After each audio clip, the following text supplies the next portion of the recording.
Bonjour, un travail sur la notion d'équation de droite et plus précisément ici sur la notion d'équation réduite d'une droite.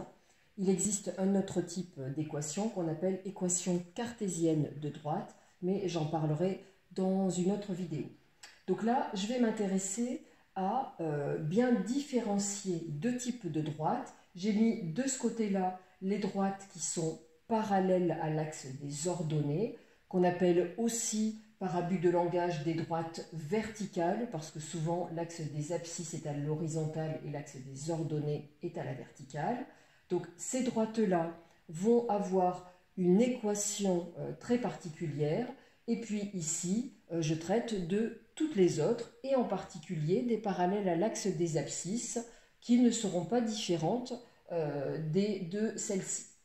Donc, les droites qui sont parallèles à l'axe des ordonnées. J'en ai tracé 3 pour bien mettre en évidence leurs particularités. Ces droites-là, si je prends par exemple celle-ci, donc ce qu'on appelle une équation de droite, c'est la relation que doivent vérifier les coordonnées x et y d'un point pour que le point soit sur la droite.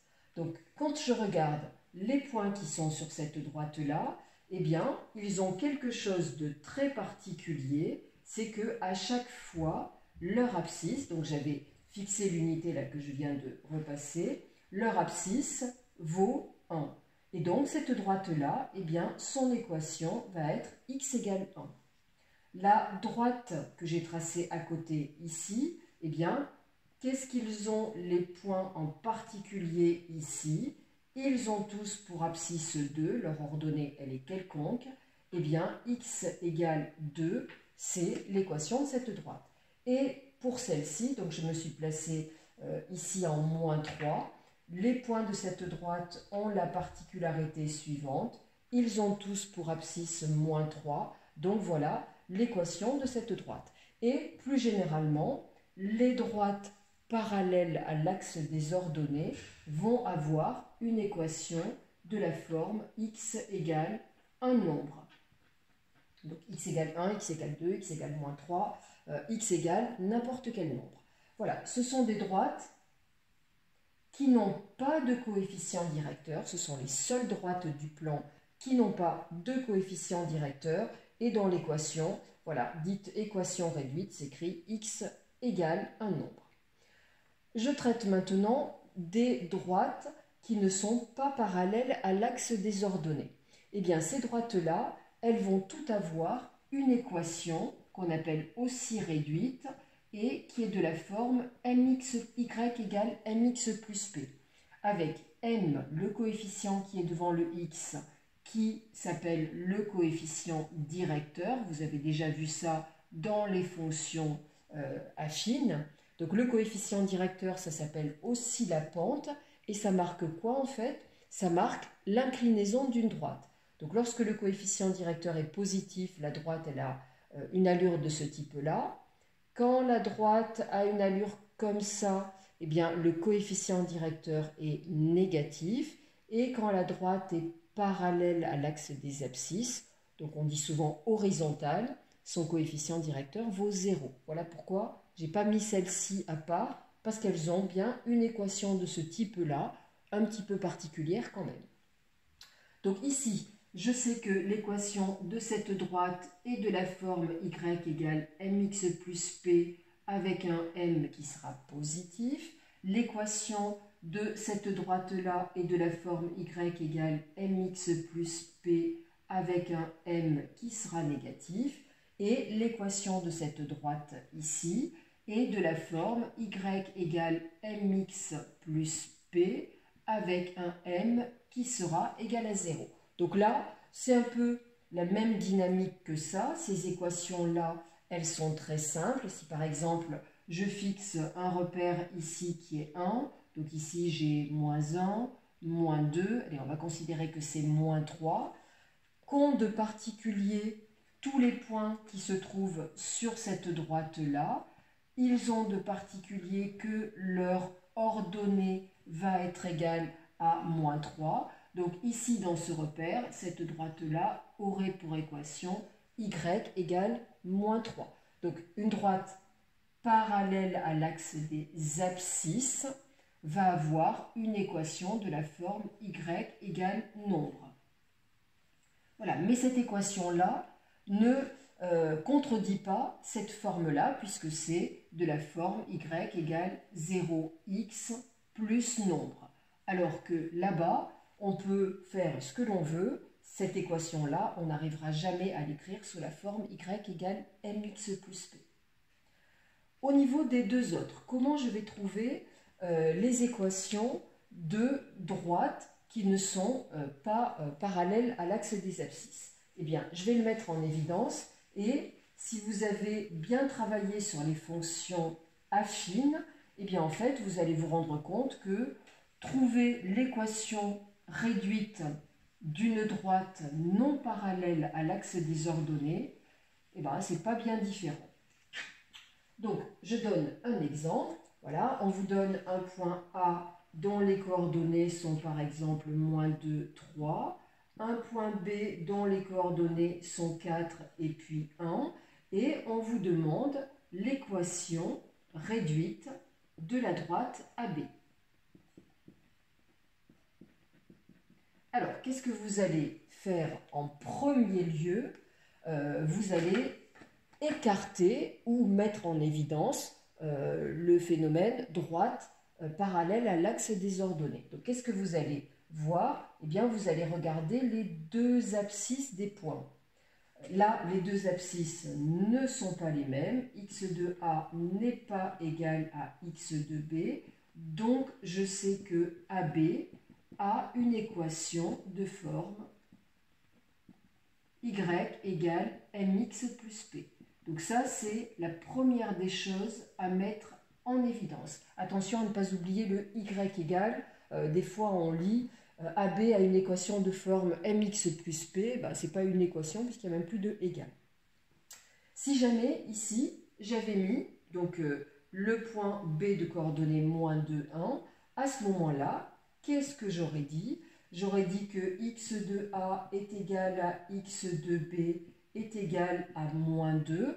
Et donc, si j'ai dans un repère deux points qui ont la même abscisse qui vaut -2, donc le point A qui est par là-haut, le point B qui est un petit peu là, bah, la droite, c'est une droite qui est parallèle à l'axe des ordonnées. Et à ce moment-là, j'aurais dit que AB a pour équation x égale -2. Et le tour était joué. Donc, ces droites-là, en fait, ça va très vite.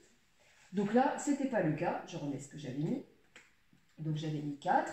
Donc, en tout cas, la première des choses à aller vérifier, c'est bien la différence entre les abscisses. Hein, parce que si vous dites que la droite a une équation de cette forme-là, bah, dans le cas où les deux abscisses seront les mêmes, vous êtes en train de dire quelque chose qui est totalement faux.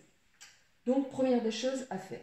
Et qu'est-ce qu'on va faire? Eh bien, on va aller chercher m, c'est ce qu'on cherche en premier. Et puis m, eh bien, ça a la même formule que ce qu'on faisait au niveau des fonctions affines.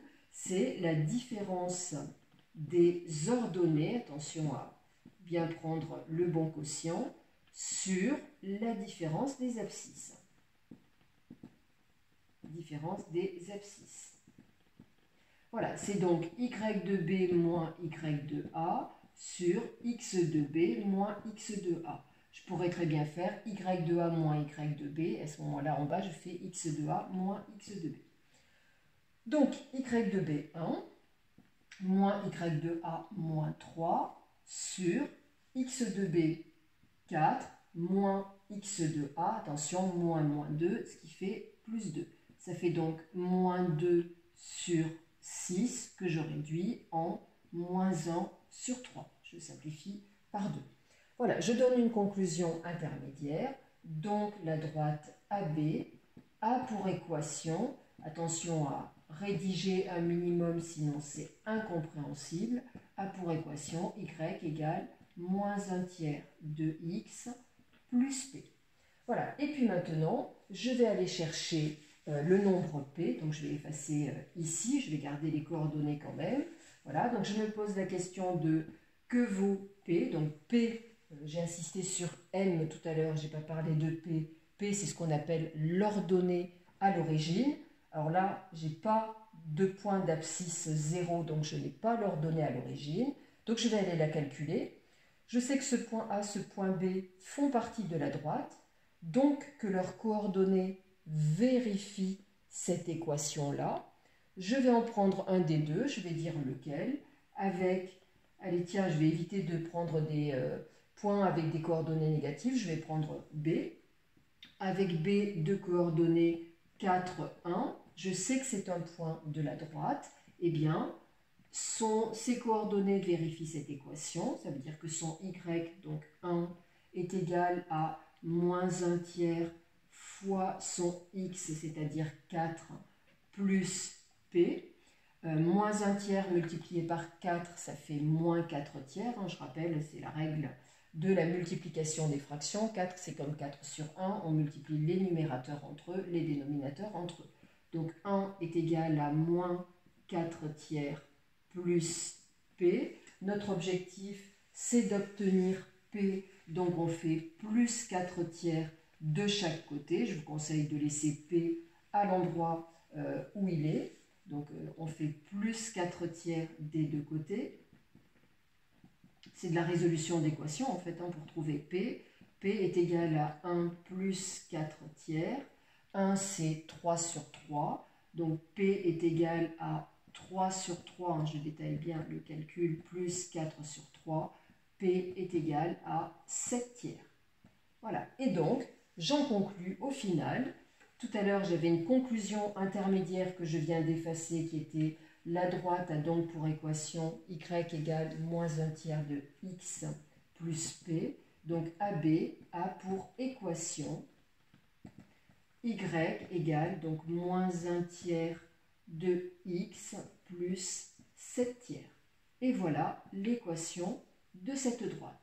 Et ce que je peux faire pour m'assurer que c'est bon, j'ai pris le point B pour trouver P, eh bien je prends le point A, je remplace x par moins 2 et je viens vérifier que le calcul moins 1 tiers fois moins 2 qui va donner 2 tiers, donc 2 tiers plus 7 tiers qui fait 9 tiers, eh bien ça fait bien l'ordonnée, ça fait bien 3, donc ça marche. Donc il y a toujours une possibilité d'aller vérifier avec le point que vous avez laissé de côté pour obtenir P.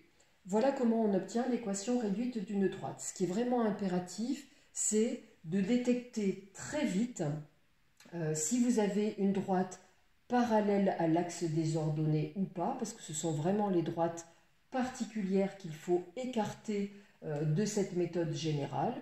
Si c'est le cas, c'est vite vu parce que les deux points ils ont la même abscisse et donc l'équation c'est x égale cette abscisse. Et si les deux points n'ont pas la même abscisse, par contre il faut bien le dire parce que ça c'est le principe de la rigueur. Et puis ensuite, donc, vous trouvez d'abord m par la formule différence des ordonnées sur différence des abscisses. Et puis ensuite vous trouvez p en résolvant une petite équation et en utilisant un des deux points.